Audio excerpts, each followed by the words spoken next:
a new beginning to Punay family. Yes, sir. We're gonna start our small program with a prayer.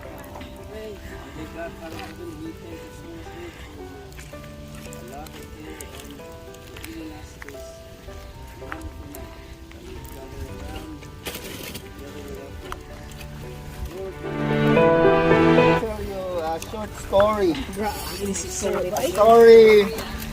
Why we are here tonight. So we met the Punay family in West Edmonton Mall to come to Camrose.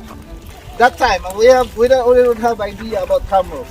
As we talked, Lisa told me their classmates, and I said sometimes God uses other people to bring us to where He wants us to be. So I said, okay, let's go to Camrose. Dili mag-English siya. Dili mag-English siya. Dili mag-English siya. As we all know, Chris and I were friends. Before they met Chris, we've been friends, we've been neighbors, we've been classmates. Wow. We cannot stop what's God's plan for you. We just want you to be happy. Just want you to stay. And hope if you found new friends there, you won't forget us. Yeah. Don't think that we'll forget you. Yeah. We love you. Hope one day we're gonna meet again. Before the year ends. Yeah. We first met Punay family when we came here in Edmonton, in Camrose, year 2016. So always remember, Punay, you always have a family in Camrose. Yes, this is our home. Yeah. To come here to Canada. Oh. All of us, to millions of lives, but few are given a chance. Yeah. We all know they are blessing to us too. Because when we came here to Canada, they were the ones who provide us with everything we need. We're happy for you, the plans that God has given to you. And we hope and we pray that you will be successful in all your dreams. That's all. We just moved right away to Camrose. Even we will be missing you. Just keep in mind that God loves you and so will you. So you will be missed, and this is not the end of the road for all of us, but we'll see each other, and maybe not too long, or it may be too long, but we will see each other. May God bless you. Amen. But what I'm trying to say is, Goodbye. Goodbye na lang. may God be with you at all times as your best. Oh, so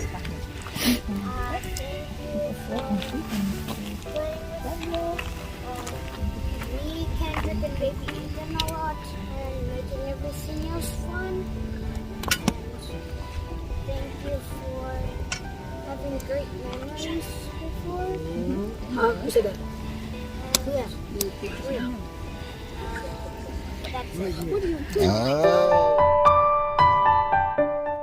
I think I'm gonna miss this family, right? So because you are our family here in Canada. You guys to receive this because this is very meaningful to us. Price. Oh, thank you so much for the surprise. You broke it. That's okay. Just rip it. Oh, really? Yeah. Really? Family. Thank you. You guys can look at the pictures there. I'm really surprised to your surprise. So this is the real surprise. But we are so like right now what you did to us, what you presented, what you have prepared, like it lightens our heart, like it unburdened our, like you encourage us. Like I thought like we're gonna leave you, we're gonna miss you, and then it's another problem when we move to a new place. but I was not expecting that. You prepared something and you encourage us again to move. No. For the kids, I know, like they miss so much. They bonded a lot, you know, like that's what I'm gonna miss, like the family relationship that we have here. I hope if itugot sa Ginoo, we will still be together. Yeah, so thank you once again. That's it.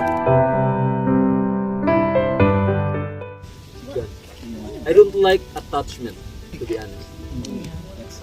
I really hate it, attachment.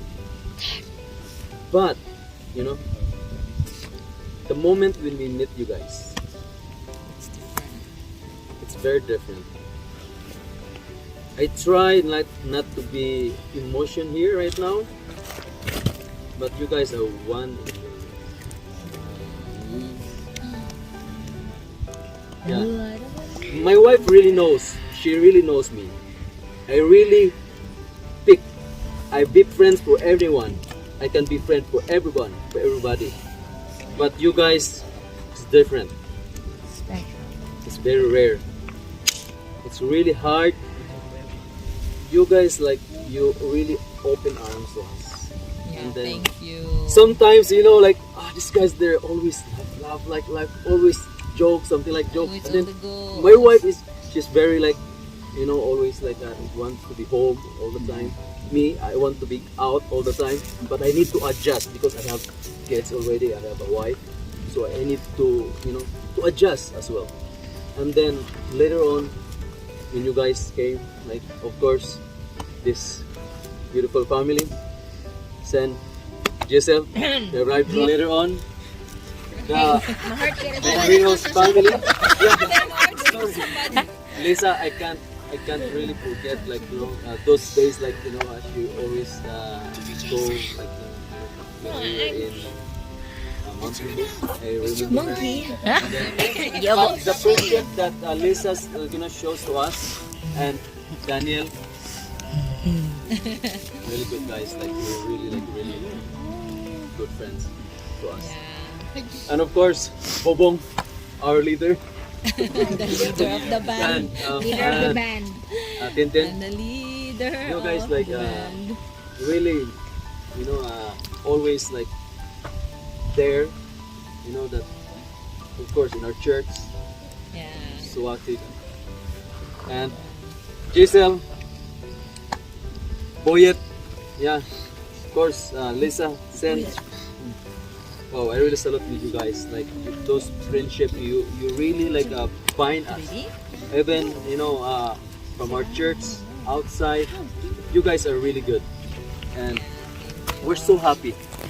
And of course, our kids, Zian, Christian, and Hans, like, they always think of you guys, and we're so happy. Yeah, thank you so much. We're so happy. I know God knows